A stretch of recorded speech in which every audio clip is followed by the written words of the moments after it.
So we're here with Dean from DF Maisie Gunsmithing, and here to talk about his muzzle brakes. Yeah, thanks for that, Kerry. So your first question was, how do they work? How do they work, and why would I put one on my gun? Okay.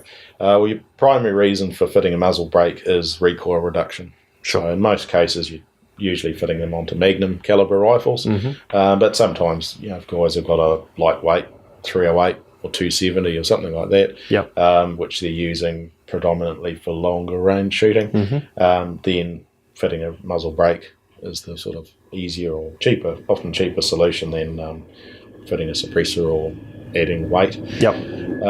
So basically how they work, when your rifle fires, you've got two things that influence recoil. One's the inertia of the bullet, but the main one, or the significant cause of recoil, is the exiting propellant gas and the jetting effect that it creates, shoving the rifle rearward as that gas escapes, at high pressure to atmosphere. So what a muzzle brake does is it sort of traps, or not so much traps, it influences and changes the direction of that exiting gas. So instead of allowing it to sort of jet out all the way forward, it's changing it and shifting the direction to the sides. So you're getting a sideways thrust, or in the case of a lot of muzzle brakes like these ones that I produce, they actually pull the gas back slightly, so you're getting a slight pull forward effect, and that tends to cancel out a bit more of that recoil effect. So the brake can't influence the inertia part, but of the recoil component, but it definitely can cancel out a lot of that gas impulse or thrust effect. So then that's basically how they work, that sort of changing the direction of that rapid discharge to atmosphere. And you've got, just looking at the table in front of us, there's what looks like two fundamentally different designs here. Can you tell us just a little bit about the different idea? Okay, so you basically got two main types, which are called radial, which is often drilled or slotted all the way around the brake or around the circumference, or the side port type brakes, where they tend to vent directionally out to the sides, or sometimes to the sides and slightly up, just to help keep the muzzle downwards. So there's pros and cons, and some guys have a preference for each type depending on the style of shooting that you're doing, and also the nature of the terrain. I tend to sell more of the side port type brakes to guys in Australia, because they're usually shooting prone over dry, dusty ground, and the red dirts tends to kick up a bit of dust. Whereas obviously you can still use the radial type brakes, but you can mitigate some of that effect by putting something directly under the muzzle. The downside is with the side port type brakes is they have to be indexed to a certain orientation. So that means gunsmith installation, or on pre-threaded rifles, you've usually got to fit either a shim washer kit, a crush washer, which I hate. Try to discourage guys from using that. Or in some cases you've got quick time, or quick lock with a locking nut, or some other type of arrangement. So that's the features of the side port and drawbacks there. With a radial type brake like that, they don't need to be indexed. It doesn't matter where it stops, it's still going to work the same. You tend to get a more even dispersion, obviously, of the gas, and they're not so punchy out to the side, is what the side port type brakes are. So I personally find that the radial type brakes are a little bit more pleasant to shoot on a Magnum, and if you're shooting over grass or bushy type area, you're not dealing with that dust issue. Or if you're shooting off a raised rest like a bench, I much prefer a radial type brake in those scenarios. But as I say, it depends on the individual shooter and their rifle, their caliber, and as I say, the nature of the area that they're shooting. And you mentioned indexing, but how are these generally fitted to the end of our barrel?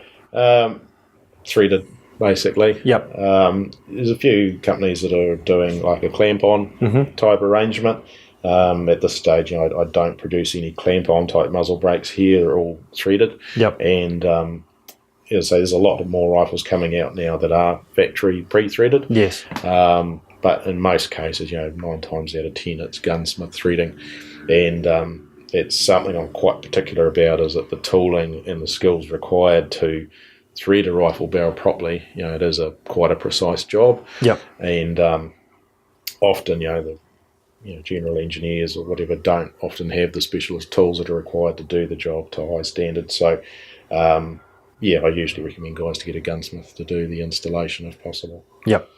So what materials are you using to make these muzzle brakes out of, and why do you choose those materials? At the moment, we're just using 300 series stainless steel. That's got a little bit better corrosion resistance than 400 series, like your rifle barrels, 416 stainless usually.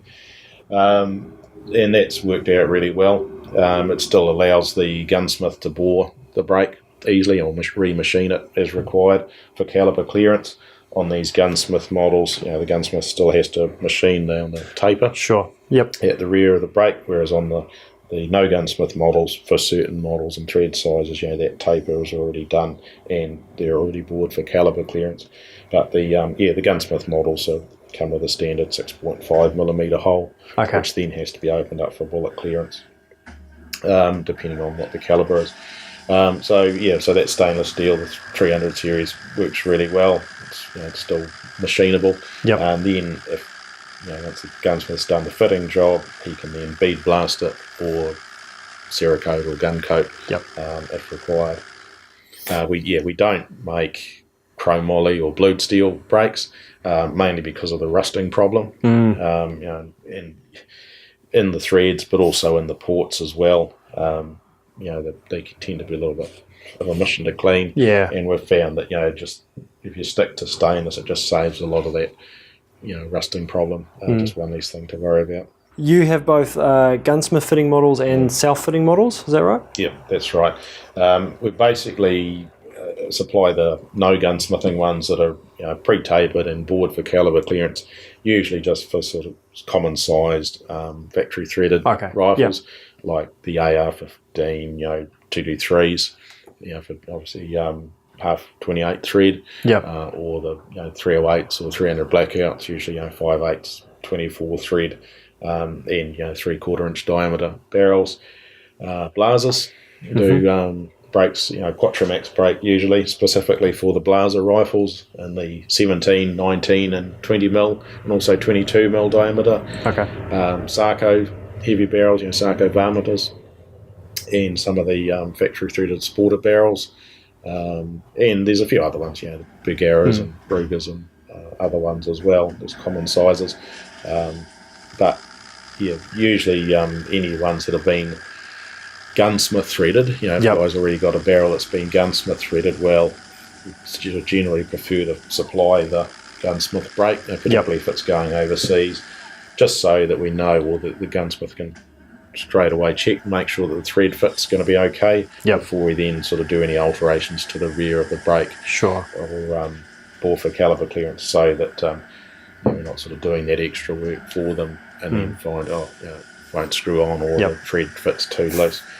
For New Zealand customers, we do have the ability to make a brake, the female thread specifically to match, if his guy's got a rifle that's already been threaded and he doesn't want to get it re-threaded.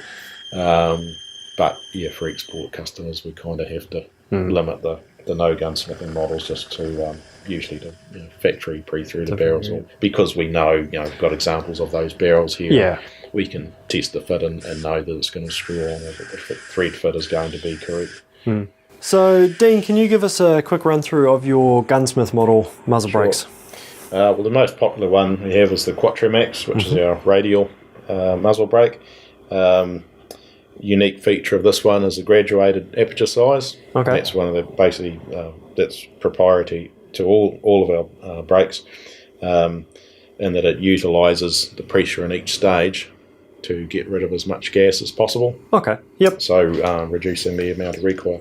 So as you can see, it's got the slots, or it's actually machined slots, they're not drilled. Because it's stainless, it's a bit tricky to machine, and we found that milling is the best way of getting it out without having to worry about swarf wrapping around drills. The ports are actually offset slightly as well, so that's how you get that self-tightening effect on a right-handed thread. And basically discharges the gas radially. So for most hunting applications, for New Zealand or in Europe, that's our most popular brake. Doesn't need to be Loctited on because of that self-tighten feature. But it's supplied as standard with a 6.5mm through hole, which is fine for 224 cal, and it's untapered at the rear. But it's a gunsmith's job to taper down that rear 11mm section to a point where it's just over the diameter of the barrel, and bore for caliber clearance, usually sort of 30 thou diameter on the diameter over bullet size.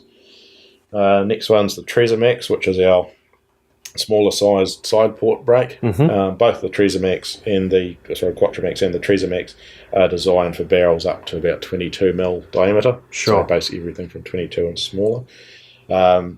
Thread sizes from half 20 and half 28 up to M18 by 1. This basically provides a good amount of recoil reduction, around 70%, 70 to 71% on the likes of the 7mm Rem mags and 300 Win mags, without any sort of downward blast or minimised downward blast, because it's wider solid section on the bottom, and it's got a much narrower section on the top, which gives you a venting of the gas to the sides and up, so which means a slight downward bias. So that helps controlling the muzzle on those lighter barrel rifles, like up to 16 or 17 mil standard sporter barrels, and particularly barrels that are 24 inches or shorter. Obviously the muzzle rise becomes an issue with the light rifles, so you need some degree of downward bias to help with that.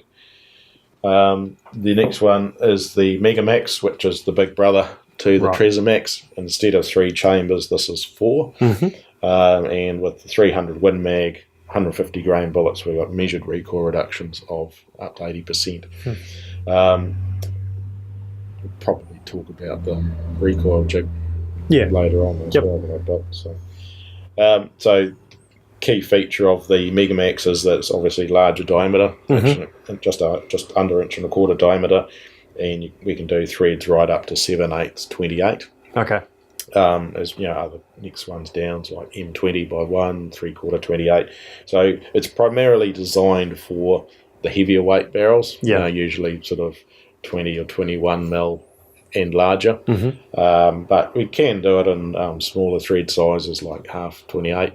For guys, if they want to put one on an AR-15. It's a bit overkill, but they can. Or a 22. That's right. So like the Trezor-Max, it's designed for minimising the downward blast. It's got a much wider section on the bottom, so it's not venting gas straight down, but more to the sides and up, as you can see, narrower on the top, so that gives you that downward bias. Again, for the shorter or medium length barrels. With the longer barrels, you don't quite need so much of downward bias, but usually with the bigger barrels, it's a bigger caliber, so things kind of balance out anyway. This one here is actually down as a gunsmith model, although it is designed particularly for the Sarco and Tikka heavy barrels, the 22 mil diameter barrels that are M18 thread. So the only thing that gunsmith really needs to do on this one is bore it for caliber clearance, unless they want us to do it for them. But what's required to be fitted to the little recess at the rear is a special indexing shim washer. So the thickness of that will need to be determined by the installing gunsmith or machinist. You sort of don't really need a gunsmith to do this one. So all you're trying to do is get the alignment of the brake to pull up tight or just short of the index, correct index mark when it's tight, or tightened with the little plastic rod tool that's supplied, so that you've got that alignment. And we usually find that just slightly to the right of centre, when it's sort of hand tightened with the tool is about right, and that allows for a little bit of thread wear or creep over time. And if you do, if it does sort of start wearing in after time, then it's just a case of getting another little spacer washer made, or if it's going onto another rifle, if you're using one brake between 2 different rifles of the same caliber, or if it's smaller size, then it's just a case of having another shim washer made, so you're not having to permanently alter the brake to index one particular rifle. And then there's the next one, which is our Varimax QC, which is a patented muzzle brake. All of the other ones are registered designs, but this one we've actually got a utility patent on. This is the one where you can have the brake function on or off, while the rifle's attached, brakes are attached to the rifle. So in that scenario there, the brake function is on, the ports are open. And in this other position, you pull that back, rotate it around, lock it back in, ports are closed off. Okay. So the advantage of that is for guys if they're hunting in areas where they're going from bush hunting to open country hunting a lot, they don't have to physically remove the brake or refrain from shooting if they don't have hearing protection on. And the other great feature, it's the same mass that's applied to the barrel on the end of the barrel, so your harmonics are exactly the same. There's no point of impact difference, and so you can safely fire your rifle in that position, or the brake in that setting without blowing your eardrums the blast, out. I mean, obviously, we still recommend guys to use adequate hearing protection wherever possible, but that just, as I say, just removes that blast effect. Without, like you say, shifting the point of impact, they're going from a suppressor to a muzzle brake would. Or just physically removing it off, from the barrel. That's one question you often get asked is, can I remove, like for example, the Quattromax brake from the barrel when I'm bush hunting and just put a thread cap? Right. Yeah, that's fine. You can do that. Just be aware that there will be a slight point of impact difference. And it's hard to give an exact figure on that because every barrel's different. Yes. Depending on contour, length, the harmonics will change. Sometimes it might be as little as half an inch or an inch at 100 yards. Sometimes it can be 2 or 3 inches. But it's just a case of you'll need to experiment. Go out and test on your rifle. And find. But in most cases, for scenarios, guys are got a rifle that's set up with a brake predominantly for longer range type shooting. They'll sight it in with the brake on because that's usually going to use it like that. And if you're shooting at closer range, for bush hunting, the shots at 20 or 30 metres or sometimes closer, like in the Kaimais here. If you're working back, your point of impact difference, at 100 yards versus 20, is say a third. So if you got a 2-inch difference at 100 yards, well, it's only like 5/8 of an inch or 0.7 or something like that, which is negligible for offhand shooting. So, but just something to be aware of. So that's quite popular, particularly for guys in some guys in Aussie. I probably sell a few more of them over there than what we do here. Guys that are going between bush hunting and open country hunting a lot here in New Zealand, up to the size of, I suppose, the 7mm Rem mags and 300 Win mags. Guys might fit a suppressor. The caliber limit on these is 300 Win mag or 300 WSM. Work great on 7mm Rem mags, 270s, 280 Ackleys, or smaller 708s or whatnot if guys got a lightweight non-magnum rifle. They're great as well, but just with the magnums we had to limit the caliber size to 300 Win mag, 24-inch barrel, just because once you get into the ultra mags and all the bigger nozzlers and that, you're dealing with a lot higher exit pressure. And the design, the brake's just not designed to deal with those. So for those bigger calibers, we recommend more of a standard brakes like the Quattromax or Megamax or whichever. So, Dean, in addition to the gunsmith models, you've got the no gunsmith muzzle brakes. You want to tell us a bit about those two? Okay. Well, a lot of rifles coming out now factory threaded. So a lot of the rifles from the States coming out, in half 28 thread, the smaller calibers, or the likes of the 6.5 Creedmoors and 30 cals, often 5.8s, 24. So we're basically getting a lot of inquiries for guys that just want a brake they can just screw on.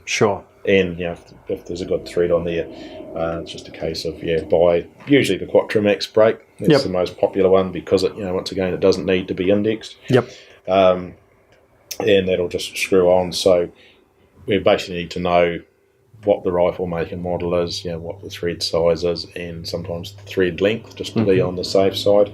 But most of the common ones, you've already got the details here. So with the Quattromax, obviously that's super simple. You don't need Loctite or anything like that. Just a little bit of grease on the threads. Do it up, finger tight, and say it'll self-tighten as you shoot. So that's the easiest and most cost-effective way of doing it.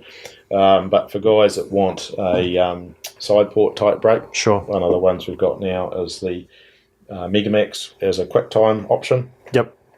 Which basically has a specially made locking nut. So that screws onto the barrel first. The brake screws on after that. this part of the locking nut has to be a clearance fit over the outside of the barrel. Sure. So you've got some of that nut.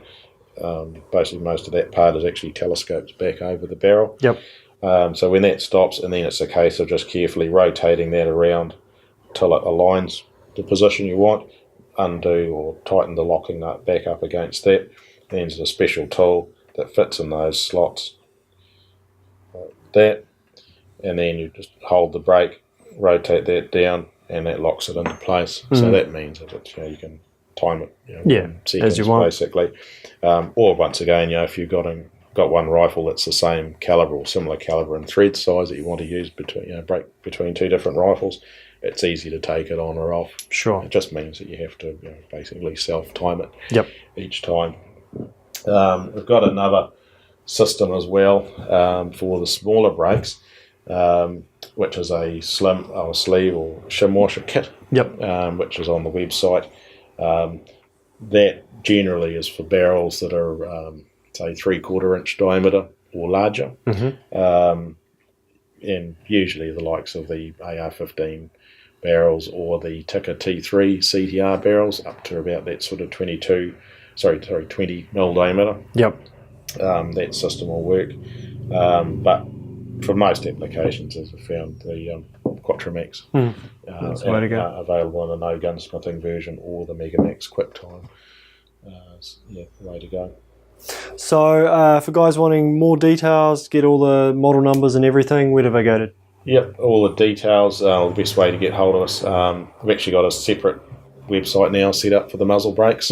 That's www.muzzlebrakes.co.nz. Also, there's a link off my gunsmithing website, which is www.gunsmith.co.nz. And just if you can't find specific info on the Muzzlebrakes website, although just about everything's on there.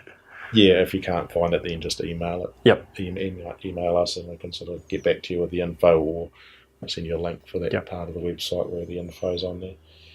International orders we mainly do through PayPal, so it's no problem sending small orders of brakes, onesie twosie type orders to guys overseas.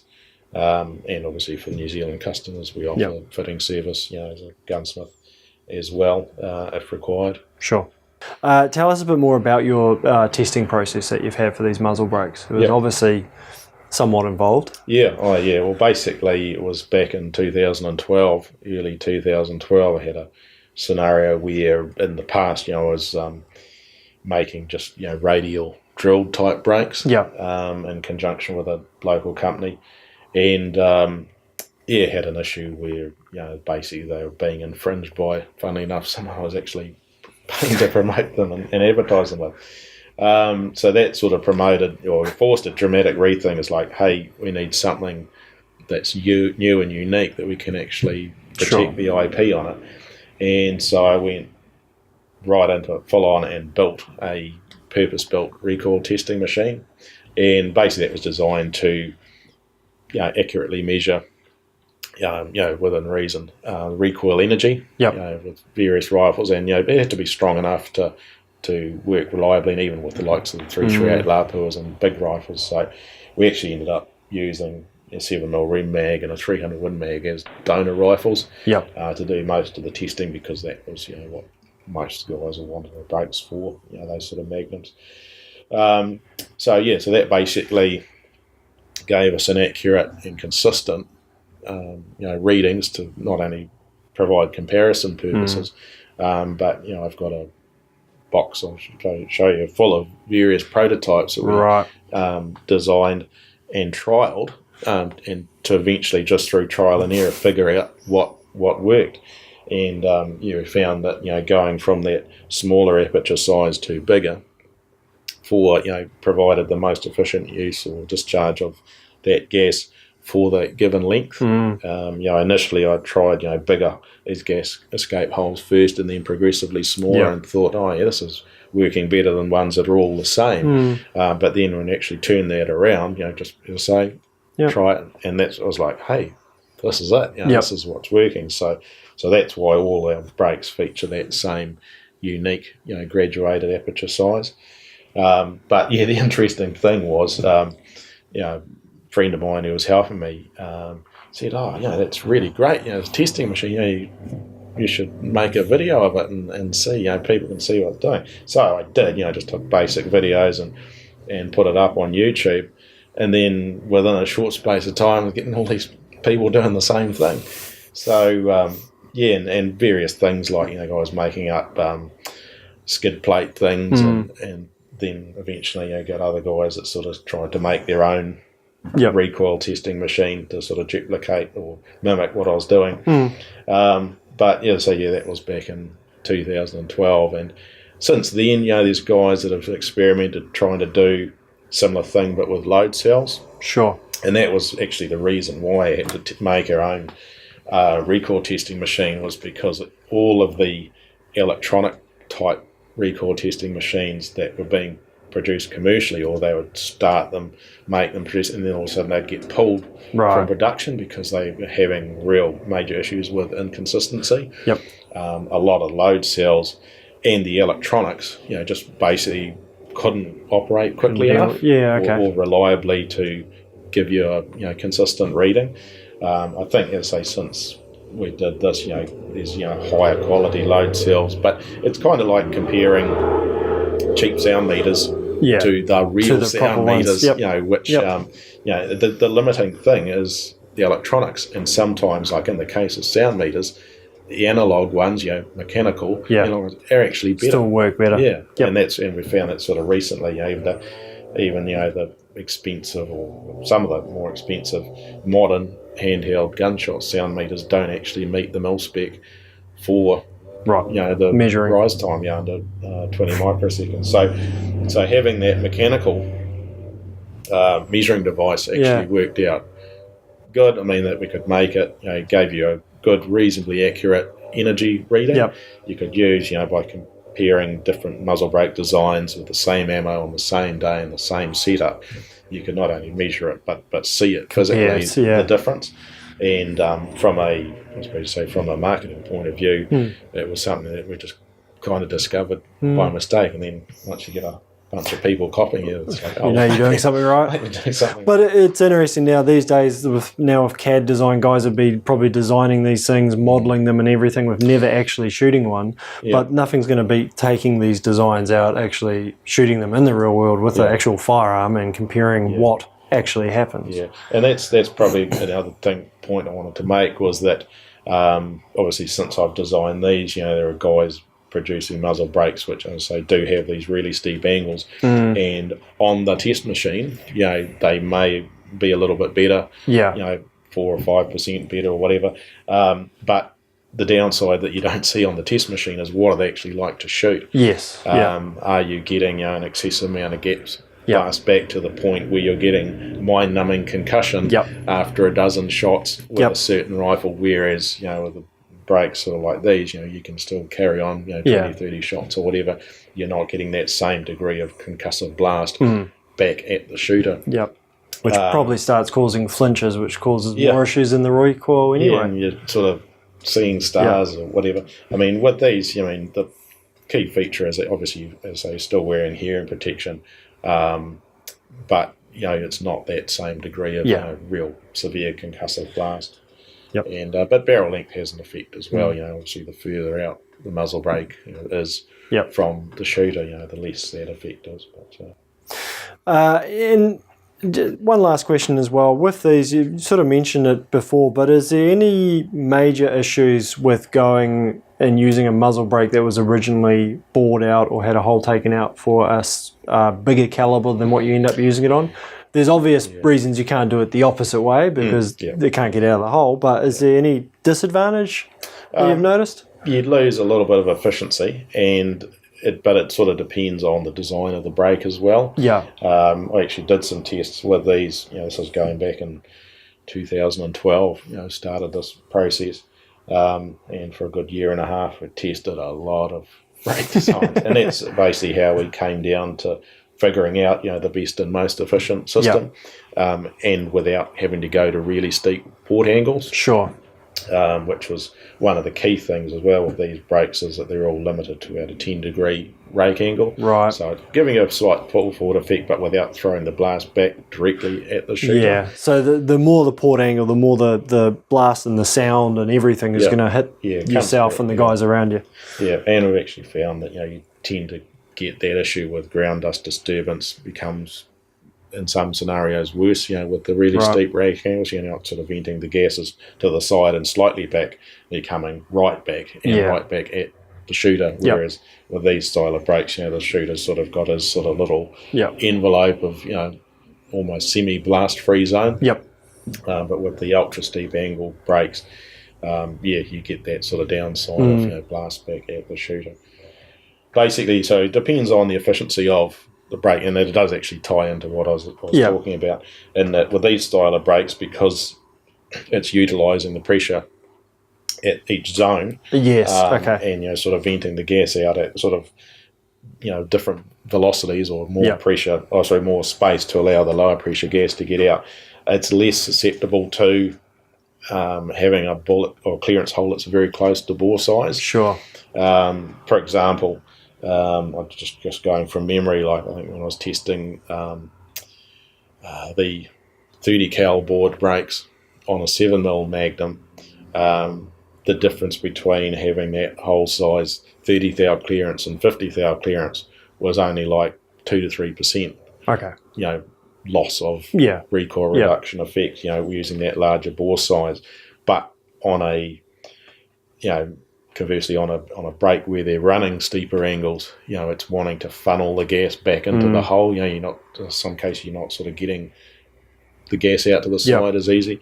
In those scenarios, then, you might start losing more efficiency when you go to a larger hole, because it's trying to funnel the gas through the hole, through the clearance hole for the bullet, rather than letting it vent out to the side. So, but as I say, with these ones, we found it was only really low, like 2 to 3%. So you're still getting enough recoil reduction to make a useful amount. But just like suppressors, to a certain degree, it's better to have a brake that's bored within reason, as close to appropriate caliber clearance size as possible. Can do it, but get the right size. Yeah. So quite often you'll see suggestions that after using your firearm, if you've got a suppressor, you take it off and store them separately. Is that a similar case with brakes, or doesn't matter as much? No, it's not quite as critical. The issue with suppressors is that because they're storing and momentarily trapping the propellant gas and pulling the heat out of it, you get a lot of condensation inside a suppressor. So it's one of the things I've been, really trying to drum to guys over the last several years, is don't let the suppressor live on your rifle. Even on stainless barrels, having a moisture reservoir permanently attached to the end of your barrel will promote rust. And I have had quite a few rifles come in where guys have got rust into that last 5 or 6 mil of the bore, deeply pitted in, which has meant they've then had to re-thread them or backbore the crown to get rid of that sort of roughness. So with a muzzle brake, you don't have that issue, because it's just discharging the gas out to the side, so you're not getting the condensation issue.